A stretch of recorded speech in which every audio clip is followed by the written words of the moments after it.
உலகத்தில் ஒரு அதிசயமான உண்மை என்னென்னா 116 ஆம்பளை புள்ள பிறந்தா 100 பொம்பளை புள்ள பிறகுதான்.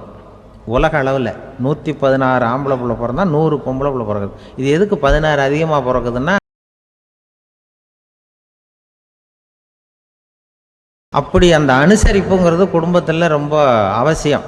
கணவனும் மனைவி அது ஒன்றுக்கு மேலே இந்த கல்யாணம் பண்ணிக்கிறாங்கள், அது ரொம்ப அவஸ்தை. ஒருவனுக்கு ஒருத்திங்கிறது நம்ம இதெல்லாம் சொல்கிறது. ஒன்றுக்கு மேற்பட்ட திருமணங்கள் சங்கடத்தில் தான் கொண்டு வந்து விடும். நிறைய சொல்லுவாங்க. உலகத்திலேயே ஒரு பெரிய இது என்ன தெரியுங்களா, இயற்கை நிர்ணயம் பண்ணுது. இப்போ நம்ம சில பேருக்கு எனக்கு பொம்பளை புள்ள வேண்டாம் ஆம்பளை புள்ள வேண்டான்னு சொல்லி இந்த ஸ்கேன் பண்ணி என்னென்னவோ பண்ணிகிட்டு இருக்கிறாங்கல்ல. ஆனால் இயற்கை அந்த 50-50 ரேஷியோவை அது மெயின்டைன் பண்ணிகிட்ருக்கு. இந்த உலகத்தில் ஒரு அதிசயமான உண்மை என்னென்னா, 116 ஆம்பளை புள்ள பிறந்தா 100 பொம்பளை புள்ள பிறகுதான்.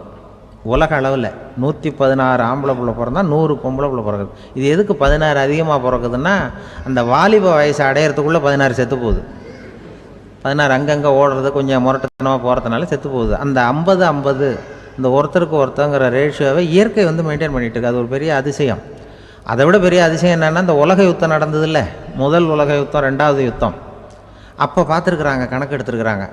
அந்த யுத்தம் முடிஞ்ச பிறகு 116 ஆம்பளை பிள்ளைக்கு பதிலாக 160 170 பிறக்க ஆரம்பிச்சுதான். 100 பெண் குழந்தைக்கு 170 180 ஆண் குழந்தை. இது எதுக்குன்னா, அந்த போரில் செத்து போகுதில்ல ஆம்பளை பிள்ளைகள், அதை ஈடுகட்டுறதுக்காக அதிகமாக பிறக்க ஆரம்பிச்சிருக்கு. அந்த அளவுக்கு இயற்கை ஒரு பெரிய ரேஷியோவை மெயின்டைன் பண்ணுது. அதாவது ஒருவனுக்கு ஒருத்திங்கிறத அது சொல்லிகிட்டு இருக்கு. புறாவெல்லாம் வளர்த்திங்கன்னா, நான் கூட புறா வளர்த்துருக்குறேன் ஊரில். புறா வளர்த்திங்கன்னா ஒரு தடவைக்கு 2 முட்டை தான் விடும் ஒரு வீட்டுக்கு. அந்த 2 முட்டையும் குஞ்சு பறிச்சுன்னா அதில் ஒன்று ஆணாக இருக்கும், ஒன்று பொண்ணாக இருக்கும். அது எந்த முட்டை ஆண் எந்த முட்டை பெண்ணுங்கிறத இயற்கை நிர்ணயம் பண்ணுது. அதை நம்ம மாற்றவே முடியாது. ரெண்டையும் அந்த பெண்ணாவோ ரெண்டையும் ஆணாவோ மாற்ற முடியாது நம்ம. அதனால் அந்த இயற்கையை புரிஞ்சுக்கிட்டு நாம் நடந்துக்கணும். அதனால தான் ஒரு கணவன் ஒரு மனைவி, அதான் ஒருத்தருக்கு ஒருத்தங்கிறது. ஒன்றுக்கு மேலேனா சங்கடம் தான். ஒரு பஸ்ஸில் ரெண்டு பெண்கள் வந்துக்கிட்டு இருந்தாங்களாம். பஸ்ஸு பிரயாணம். 2 பெண்கள் பக்கத்து பக்கத்தில் உட்காந்துருக்காங்க. அந்த கண்டக்டரை கூப்பிட்ருக்காங்க, இங்கே வாயா அப்படின்னு அந்த ஒரு அம்மா கூப்பிட்ருக்கு. என்னம்மா அப்படின்ட்டுருக்கார். இந்த ஜன்னலை திறந்து விட்டு போ அப்படின்னு. சரின்னு பக்கத்தில் இருந்த ஜன்னலை திறந்து விட்டு அவர் போயிட்டார். பக்கத்தில் இருந்தாமல் உடனே இங்கே வாயா மறுபடியும் வாயான்னு கூப்பிட்ருக்கு. என்ன இந்த ஜன்னலை மூடி விட்டு போ அப்படின்ட்டுருக்கு. மூடி விட்டு போனார்.